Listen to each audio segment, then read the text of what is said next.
Brother, కాశ్మీర్లో జరిగిన సంఘటనకి మీ స్పందన ఏంటి అసలు? భారతదేశం అనేది ప్రజాస్వామ్య దేశం.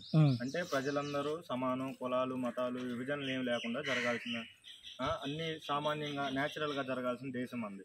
అయితే ఏంటంటే ఇప్పుడు కులాలకి మతాలకి మధ్య చిచ్చు పెడదామని ఈ తీవ్రవాదులు దాడులు చేయడం అనేది జరుగుతుంది. అందులో ఏంటంటే ఎక్కువగా కులాన్ని ఇన్పుట్ చేస్తున్నారు అనమాట. అంటే కులాన్ని ప్రతిపాదిస్తున్నారు, కులం గురించి మతం గురించి. అదేవిధంగా మనకి మొదటి నుంచే జమ్మూ కాశ్మీర్ దగ్గర మనకి వాళ్ళకి గొడవలు ఉన్నాయి. ఎందుకంటే జమ్మూ కాశ్మీర్ వాళ్ళదని, ఎందుకంటే అక్కడ ముస్లిమ్స్ ఎక్కువ ఉంటారని.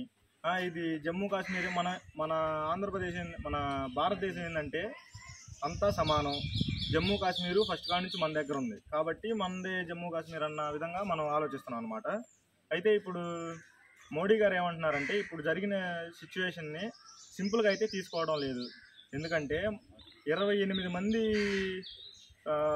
మరణాలంటే చాలా తీసుకోలేము ఎవరన్నా కానీ. ఒకళ్ళు ఇద్దరు అన్నా అసలు చాలా కష్టం. అలాంటిది 28 మంది అన్యం పుణ్యం లేని చిన్నపిల్లలు ఉన్నారు, పెద్దవాళ్ళు ఉన్నారు, ముసలి వాళ్ళు ఉన్నారు. ఇలా తీసుకోవటం, ఇది మ్యారీడ్ పీపుల్, అన్మ్యారీడ్ పీపుల్ చాలామంది ఉన్నారు. ఇలా తీసుకోవటం అనేది కరెక్ట్ కాదు. సో అందుకని ఏం చేశారంటే వాళ్ళకి ఇంపోర్ట్ అవుతున్న వాటర్ని ఆపేశారు. అవును. ఎందుకు? అక్కడ నుంచి మనం ఈ అరబ్ కంట్రీస్ అక్కడ ఈ పెట్రోలియం అనేది ఎక్స్ట్రాక్షన్ ఎక్కువ ఉంటుంది. సో వాటిని మనం ఇంపోర్ట్ చేసుకుంటాం, అలాగే వాళ్ళకి వాటర్ ఎక్స్పోర్ట్ చేస్తాం. సో దీన్ని ఆపేశారు. అలాగే వాళ్ళకి మనకి రాకపోకలు విమానాల ద్వారా కానీ షిప్పుల ద్వారా కానీ ఎలాగైనా కానీ రాకపోకలు కూడా ఆపేశారు. ఇలా చేయటం వల్ల ఏంటంటే యుద్ధం జరిగే సిచ్యువేషన్ అనేది మనకి కనపడుతుంది.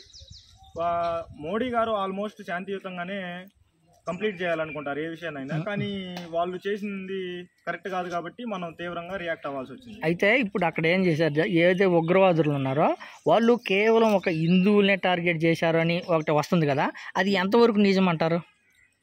అది అక్కడ ఉన్న సిచ్యువేషన్లు బట్టి మనం చూసినట్లయితే హిందువుల్ని టార్గెట్ చేశారు అనేది నిజమే అన్న వాస్తవం మనకి బయటికి తెలుస్తుంది. ఎందుకంటే అక్కడ ఉన్న వాళ్ళలో టూరిస్ట్ ప్లేస్, అక్కడ విజిట్ చేయడానికి వెళ్ళారు.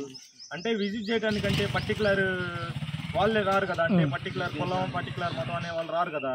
అయితే అందరూ వెళ్ళటంతో అక్కడికి ముస్లిమ్స్ ఒక పక్కకు తీసి హిందువులను ఒక పక్కకు మార్చి చంపేయటం అనేది చాలా బాధాకరమైన విషయం. అయితే అక్కడ మరి ఇప్పుడు మేము హిందువులు అని చెప్పుకున్న పేరు అడిగి కనుక్కున్న తర్వాత కానీ కన్ఫర్మ్ చేసుకోవడానికి బట్టలు కానీ కొంతమంది బట్టలు ఇప్పేశారు అని అంటున్నారు కదా. ఇంకో విషయం ఏంటంటే లోకల్గా ఉన్న అక్కడ కాశ్మీర్లో ఉన్న ముస్లిమ్స్ కానీ మాకు చాలామంది హెల్ప్ చేశారు, కానీ కేవలము హిందువుల్ని సపరేట్గా చేసి అది లేడీస్ని కాల్చకుండా ఓన్లీ జెంట్స్నే చంపేశారు అంటారు. దాన్ని ఏమండి మరి? ఇప్పుడు అక్కడ ఉన్న సిచ్యువేషన్ బట్టి జెంట్స్ని కాలవడానికి ఒక సిచ్యువేషన్ ఉంది. ఎందుకంటే వాళ్ళు తిరగబడే అవకాశం ఉంది కదా, అందుకని వాళ్ళ మీద దాడి చేయడం జరిగింది. ఇంకొకటి ఏంటంటే వారు మరీ తీవ్రంగా, అంటే మరీ క్రూరంగా ప్రవర్తించారు. ఉన్న వాళ్ళని ముస్లిమ్స్ని వాళ్ళని వేరు చేసి ఎలా కనుక్కోవాలి, బట్టలు, ఇదంతా చాలా దుర్మార్గమైన సిచ్యువేషన్ జరిగింది అక్కడ. దీనికైతే ఖచ్చితంగా రివెంజ్ అనేది తీసుకోవాలి, రివెంజ్ ప్లాన్ చేయాలి.